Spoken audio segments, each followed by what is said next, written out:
There's a story in the Bible I've read 100 times. But the other day, it hit me differently. Not just in my mind, it hit me in my heart. It's the story they call the Prodigal Son. And for years, I thought I was the son in the story. Maybe you feel that way too. But the other day, I didn't see myself as the son leaving. I saw myself as the father. And it broke me open in the most beautiful way. Because suddenly, this wasn't just a story about rebellion. It was a story about love that keeps looking down the road. Let me tell you what I mean. A young man walks up to his father one day and says, "Dad, I wish you were dead. Just give me my inheritance now. I want to leave." Can you imagine? Can you feel the weight of those words? Son, the sharpness of them? The rejection in them? This wasn't just a son asking for money. This was a son asking for the father's things, but not the father himself. But the father, he doesn't argue. He doesn't force him to stay. He doesn't guilt trip him. He doesn't say, "After everything I've done for you." He just gives. And somehow that almost hurts even more, because that's what love does. I can do this. It opens its I can make hands, it on my own. even when those open hands come back empty. And the son leaves. He takes the money, takes the freedom, and he runs straight into the arms of the world. And for a while, it's great. It's parties and friends and laughter and living like tomorrow doesn't exist. It feels alive. It feels free. It feels like he made the right choice. But you know how that goes. The money runs out. The noise fades. The friends disappear. And suddenly the same world that welcomed him has no room for him. Now he's broke, alone, hungry, ashamed. The Bible says he ended up feeding pigs. A Jewish boy feeding pigs. That wasn't just poverty. That was humiliation. That was disgrace. That was the kind of pain that makes you wonder how your life got here. That was rock bottom. And there he is, in the mud, so hungry he'd eat pig food. Just sit with that for a moment. The boy who once lived in his father's house, now longing for what pigs eat. And then he remembers. He remembers there's a house. There's a father. There's a place where even the servants have enough to eat. And maybe for the first time in a long time, hope starts to rise through the shame. So he rehearses a little speech. You know the one. "Father, I have sinned against heaven and before you. I'm no longer worthy to be called your son. Just make me like one of your hired servants." It sounds humble, right? It sounds broken, and it was. But here's the part I can't get past. Here's the part that undid me.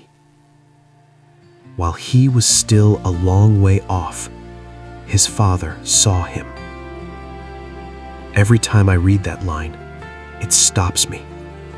Because that means the father had been watching, day after day, morning after morning, evening after evening, scanning the horizon, hoping, wondering, praying, refusing to fully give up on the son who had walked away. And when he saw that familiar shape in the distance, thin, tired, dirty, dragging himself home, he didn't wait. He didn't pause. He didn't stand there with his arms folded, waiting for an apology. He didn't say, "Let's see if he's really changed." He ran. He ran. In that culture, men didn't run. It was undignified. It was embarrassing. It was beneath them. But this father didn't care about dignity. He cared about distance, and he wanted that distance gone. So he ran. He threw his arms around his son. He kissed him before the explanation, before the apology was complete, before the son could clean himself up, before anything was fixed. The father loved him. And the son starts his speech. "Father, I have sinned. I'm not worthy." You can almost hear the shame in his voice. You can almost feel how long he had practiced those words. But here's what gets me. The father doesn't even let him finish. He turns to the servants and says, "Quick, bring the best robe, put it on him.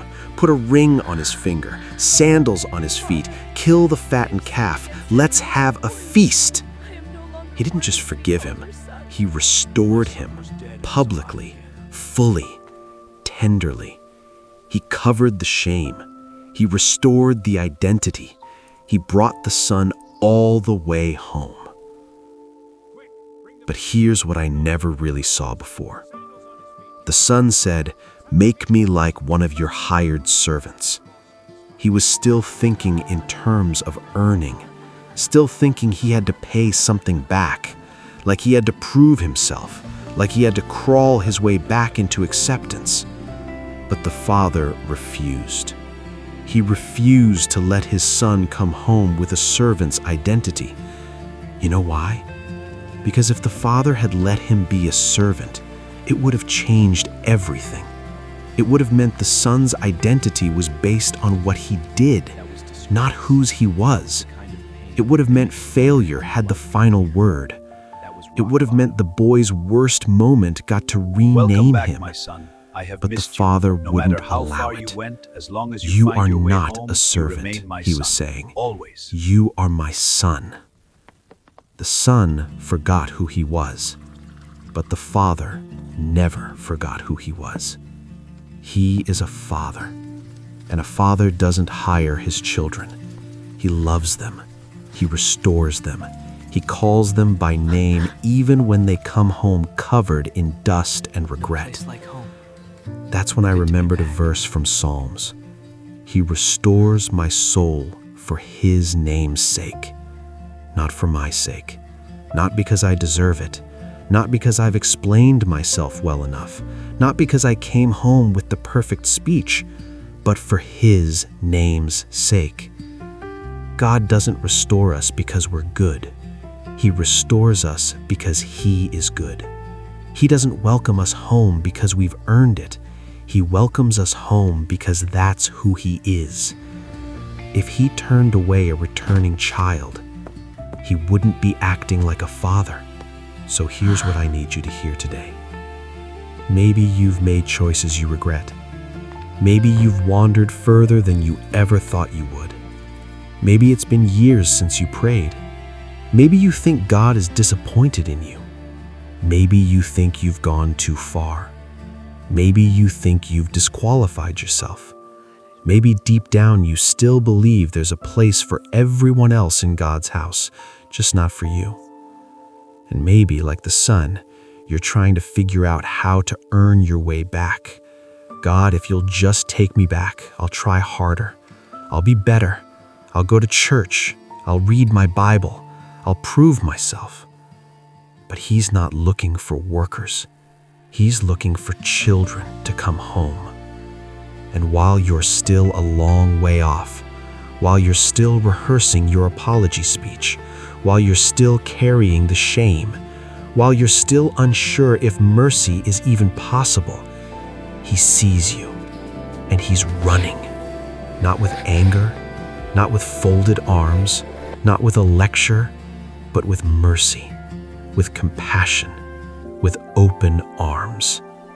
Not because of what you did, not because you finally got your words right, not because you managed to clean yourself up, but because he is still Father, and he cannot deny who he is. So if you're listening today and you feel far from home, can I tell you something? The door is open. The Father is watching, and he's not waiting to scold you. He's waiting to run to you. The Son thought he had lost his place, but the Father gave him a robe, a ring, and a feast. He came home expecting survival. He was met with love. He came home expecting to be tolerated. He was embraced. He came home expecting to stand at a distance, and the Father pulled him close. You haven't lost your place either. So let's close by just resting in that love. No striving, no earning, no pretending, just coming home. As you listen to this song, I want you to imagine the Father running. I wandered far, I wasted all, I hit the ground, I hit the wall. I turned toward home, that's all I had. A broken son, a sorry lad. But he ran while I was still a long way off. He ran, his love would not be stopped. No matter how far I drift, I'm still a son. I'm coming